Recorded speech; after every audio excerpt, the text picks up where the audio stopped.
Meron po akong ipaparinig sa inyo doon sa public hearing pa rin sa Senado kahapon. Kayo na ang magsabi kung anong klase merong pagkatao si Vice President Sara Duterte.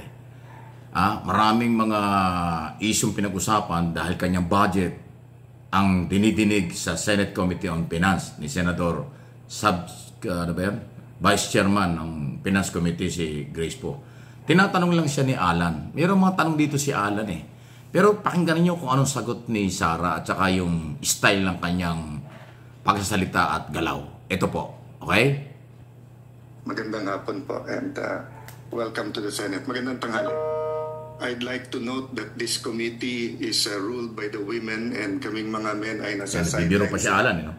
I'd also like to note that although as a senator, naintindihan ko si Senator Risa na siyempre mas gusto kong cordial yung sagutan. But we also have to take into context that this is both legislative and political.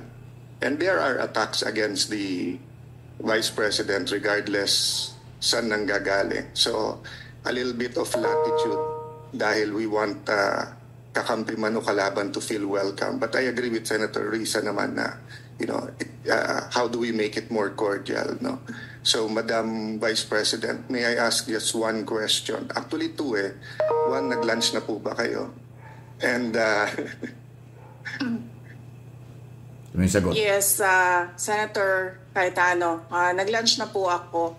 And I'm very cordial when it comes to international diplomatic relations. Gusto nyo i-discuss natin yung West Philippine Sea. But hindi kasi ako plastic na tao. No, I agree with you, ma'am. That's why nga sinasabi ko po na hindi lang to legislative, political din. That's why you should be given the latitude to answer in the way that you feel it could be properly answered, di ba? So kaya ko lang tinanong kung nag-lunch kayo kasi in the first 2 years, I know that you got a very warm welcome sa Senate. So I'm hoping sa budget hearing it doesn't change, no? I remember ang daming pumunta sa lunch noon. So my question lang, ma'am, is what can we do for the Office of the Vice President? Meron bang ni-request sa DBM na wala sa budget niyo so that we can consider it at the proper time? No, we are already okay with the approved budget from the Department of Budget. The approved proposed budget in the NEP from the Department of Budget and Management. And we leave it up to members of Congress to decide on the budget. Thank you. Thank you, Madam Chair. Thank you. Kita niyo yung mga sagot. Di ba? Tinatanong lang ni Alan eh. Kung nag-lunch na doon sa unang tanong.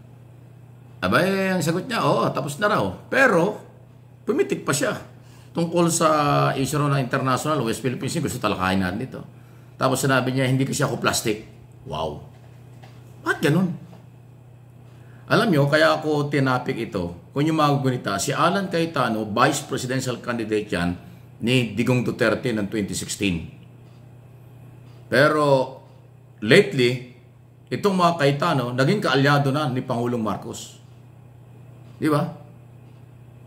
Madalas nga, nagpupunta na ng Malacanang, sumasama na sa mga meeting si Cayetano sa Malacanang pag nagpapatawag si Pangulong Marcos. Yun po yun eh. Tapos ngayon nagtatanong lang si Alan Cayetano, sinasabi niya, hindi ako plastic, sabi ni Vice President. Ano yun? Parang may something, may patama siya kay Alan. Dati Duterte ka, ngayon Marcos ka na, parang ganun. Anong klase nga yung mga sagot na yan? At kung inyong mapapansin, doon sa hearing na yan, mahaba-haba yan, maraming sabihin natin hindi tamang ginawa o dapat sabihin ng isang Vice President. Kaya sabihin mo namang, politicizing daw ho yung budget hearing, yung budget. Kaya nga sinabi ni Alan, budget ito at may halong politika, natural lang yan. Hihimayin ng Kongreso at Senado, saan mo gagamitin ang budget mo? Bakit gano'n sinasabi mo? Politicizing daw. So, batikos pa yun eh. At napansin ko po dun sa hearing, nandun ang ang presiding officer si Grace po. Nandun si Amy Marcos. Nandun yung mag-inang Villar. Hindi talaga kumikibo sila eh. Tapos si Tolentino, Robin Padilla, Bong Revilla. Yun po yung mga identify ng mga maka-Duterte ng araw eh. Doon sa hearing na sila binabastos na, sila pinagsasabi at inaakusahan ng pamumulitika tungkol sa budget. Aba, hindi man lang ipinagtanggol ng ibang mga senador yung Senado. Mabuti pa si Alan nagsalita at kanyang pinaniniwalaan yung sinasabi at tinatanong ni Ontiveros tungkol sa line ng mga budget sa Office of the Vice President. Pero yung mang-inang Villar, Amy Marcos, at saka nga po yung iba doon, Bong Revilla at Ruin Padilla, wala.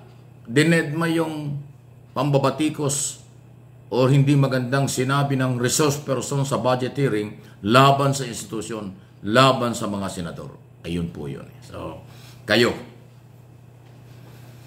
dahan-dahan, lumulutang, nakikilala, nagpapakilala, sino si Vice President Inday Sara Duterte. Ano ang kanyang ugali? Ano ang kanyang pagkatao? Ano ang kanyang style ng pananalita? Ano ang kanyang kakayanan? Ano ang kanyang gustong gawin? Yan po. Sa isang banda, tayong mga Pilipino, nagkakaroon ng idea na babasa natin kung sino siya. Siya ba'y dapat nating pagkatiwalaan? Siya ba'y dapat nating suportahan? Siya ba'y dapat huwag suportahan?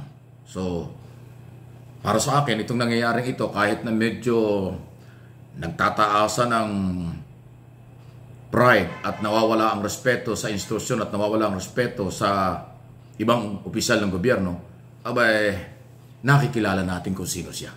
Kaya kayo, mga Pilipinong botante, kayong mga Pilipino dito sa Pilipinas at sa abroad, ang layunin po ng aking mga channel ay makapagbigay ng idea, makakuha kayo ng impormasyon at hindi ko kayo pipilitin, tuturuan kung paano ang inyong basa dyan.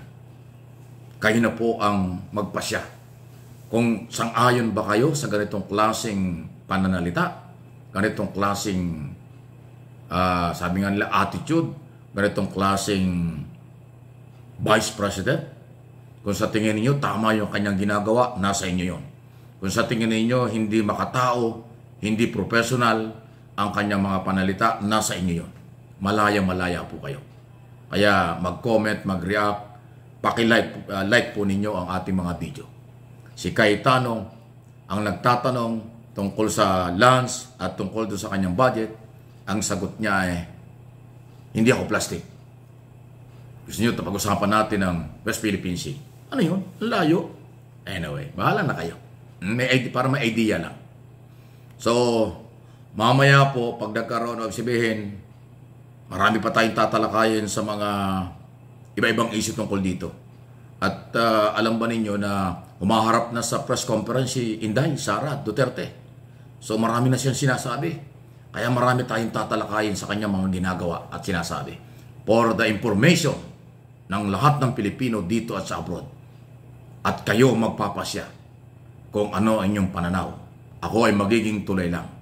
At ang aking mga channel, Mike Abby Opinions at MA Pinoy TV, sa kung anong kaganapan, anong klaseng personalidad sila, anong klaseng mga tao sila, anong klase silang mga government official na dapat huwag kalimutan. Public office is public trust. Ang ginagamit nila, pera natin, mamamayang Pilipino. Please like, subscribe, and follow.